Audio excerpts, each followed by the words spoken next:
Pakistan stock market में मुस्बत रुझान के बाइस रिकॉर्ड बनने का सिलसिला बरकरार है। कारोबारी हफ्ते से पहले रोज भी कारोबार के आगाज पर स्टॉक एक्सचेंज में जबरदस्त तेजी देखने में आई। 4,800 से ज्यादा पॉइंट्स के इजाफे के साथ पाकिस्तान स्टॉक मार्केट 1,83,000 पॉइंट्स की हद भी अबूर कर गई। ट्रेंडिंग के दौरान स्टॉक एक्सचेंज में 100 इंडेक्स 1,83,964 पॉइंट्स की बुलंद तरीन सतह पर पहुंच गया है। ताहम कारोबारी रोज के इख्तिताम पर 100 इंडेक्स 3,373 पॉइंट्स इजाफे के साथ 1,82,408 पॉइंट्स की सतह पर बुलंद हुआ। पाकिस्तान और चीन के दरमियान 7वीं स्ट्रेटेजिक डायलॉग में एक दूसरे की मुकम्मल हिमायत, दहशतगर्दी के खिलाफ जीरो टॉलरेंस पॉलिसी और दो तरफा सिक्योरिटी तावन मजीद बढ़ाने पर इत्तफाक किया गया। दफ्तर खारजा से जारी एलामिया के मुताबिक बीजिंग में पाकिस्तान और चीन के दरमियान 7वें स्ट्रेटेजिक डायलॉग हुए। चीनी वजीर खारजा वांग यी और वजीर खारजा इसहाक डार ने सदारत की। इसके मुश्तरका एलामिया में मसला कश्मीर के पुरअमन हल के लिए अक़वाम मुत्तहिदा की करारदादों की अहमियत पर इत्तफाक किया गया।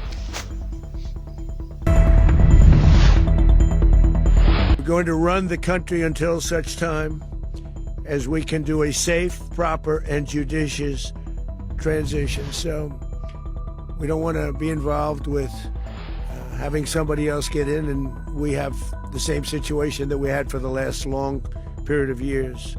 So we are going to run the country until such time as we can do a safe, proper, and judicious transition. And it has to be judicious.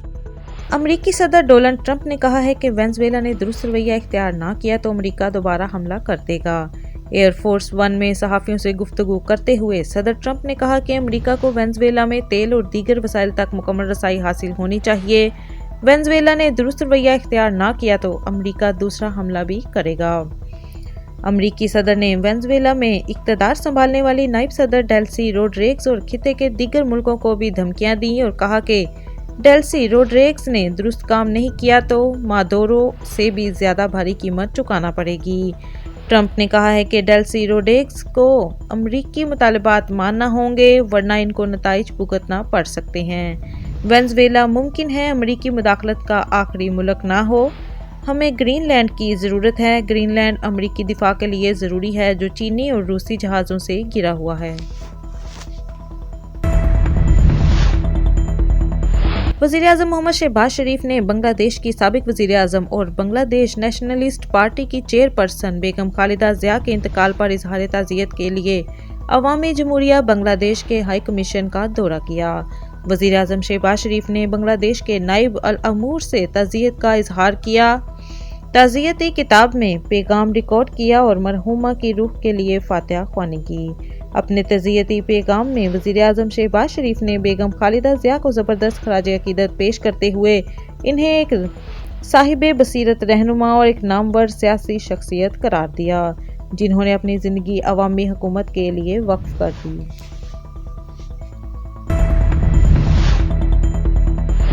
कि मिलिट्री ऑपरेशन किसी मसले का हल नहीं है। सूबाई हुकूमत का भी यही मौक़िफ़ है। इमरान खान साहब की खैबर पख्तूनख्वा की हुकूमत का ये वाज़ह मौक़िफ़ है। वज़ीर आला खैबर पख्तूनख्वा सुहेल अफरीदी ने कहा है कि सूबाई हुकूमत किसी भी मिलिट्री ऑपरेशन की इजाज़त नहीं देगी। सूबाई काबीना से खिताब करते हुए वज़ीर आला खैबर पख्तूनख्वा मोहम्मद सुहेल अफरीदी का कहना था कि खैबर पख्तूनख्वा असम्बली में तमाम सियासी मजहबी जमातों और हर मकतब फ़िक्र के नुमाइंदों पर मुश्तमिल ग्रैंड अमन जिरगा मुनक्किद किया गया है। अमन जिरगे में मुतफ़िका तौर पर 15 नकाती एजेंडे की मंजूरी दी गई। 15 नकाती एजेंडे में वाज़ेह किया गया है कि मिलिट्री ऑपरेशन किसी भी मसले का हल नहीं। खैबर पख्तूनख्वा हुकूमत का भी यही वाज़ेह मौक़िफ़ है कि मिलिट्री ऑपरेशन मसाइल का हल नहीं।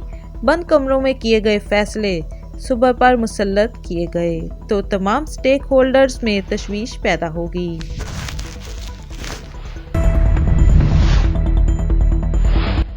सबसे पहले मैंने सिफारिश का कल्चर ख़त्म किया, रिश्वत का कल्चर ख़त्म किया। वज़ीर आला पंजाब मरीम नवाज ने कहा कि अच्छी गवर्नेंस से बढ़कर कोई सियासत नहीं है। सूबों में तफरीक नहीं की। सूबाई दारुल हुकूमत में नेशनल वर्कशॉप बलूचिस्तान के शुरा से मुलाकात के मौका पर गुफ्तगू करते हुए मरीम नवाज का कहना था कि आपसे मिलकर खुशी हुई। बलोच तलबा हमारे मेहमान हैं। जब मुझे मालूम हुआ कि आप मिलना चाह रहे हैं तो मैंने फ़ौरन मीटिंग का कहा है। आबादी के लिहाज से सूबा पंजाब सबसे बड़ा है, इसको ज़्यादा पैसे मिलने की बात गलत है। आबादी के लिहाज से सूबों को वफाक के फंड्स मिलता है, ऐसी बातों में कोई सदाकत नहीं है। वज़ीर आला पंजाब का कहना था कि अच्छी गवर्नेंस से बढ़कर कोई सियासत नहीं। मैंने कभी किसी दूसरे सूबों के तलबा में तफरीक नहीं की। हमें पंजाबी, सिंधी, बलोची की तफरीक नहीं करनी चाहिए, इससे मुल्क कमज़ोर होता है। पंजाब के तालीमी इदारों में तमाम सूबों के बच्चे पढ़ते हैं। लाहौर की निजी यूनिवर्सिटी में तलबा ने दूसरी मंजिल से छलांग लगा दी, जिस पर तशवीशनाक हालत में इसे अस्पताल मुंतकिल कर दिया गया है। 21 साल के तलबा फातिमा ने यूनिवर्सिटी की दूसरी मंजिल से छलांग लगाकर खुदकुशी की कोशिश की, जिस पर इसे तशवीशनाक हालत में अस्पताल मुंतकिल कर दिया गया है। खुदकुशी की कोशिश करने वाली फातिमा डी फार्म की तलबा है। दूसरी जानिब पुलिस हुकाम का कहना है कि तलबा फातिमा को यूनिवर्सिटी में दाखिला लिए 2.5 से 3 माह हुए थे। तलबा की गैर हाजिरी का मसला नहीं है, इसकी यूनिवर्सिटी में हाजिरी 90% है।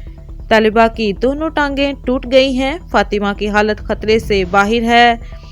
लड़की के होश में आने के बाद मजीद हकाइक सामने आएंगे।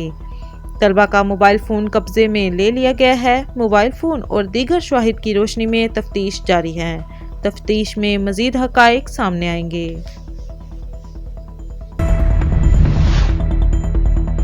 लेजेंडरी गुलकार मेहंदी हसन मरहूम के साहिबजादे सज्जाद मेहंदी इंतकाल कर गए। लेजेंडरी गुलकार मेहंदी हसन के साहिबजादे लाहौर में मुकीम थे, जहां उन्हें दिल की तकलीफ के बाइस अस्पताल मुंतकिल किया गया तो दौरान इलाज वो दम तोड़ गए। डॉक्टर्स ने बताया है कि सज्जाद मेहंदी जानलेवा हार्ट अटैक के बाइस जिंदगी की बाजी हार गए हैं। अहले खाना के मुताबिक सज्जाद मेहंदी महकमा पंजाब पुलिस में DSP के ओहदे पर फाइज थे। उनकी नमाज जनाजा कल बरोज़ मंगल बाद नमाज ज़ोहर PIA कॉलोनी में अदा की जाएगी।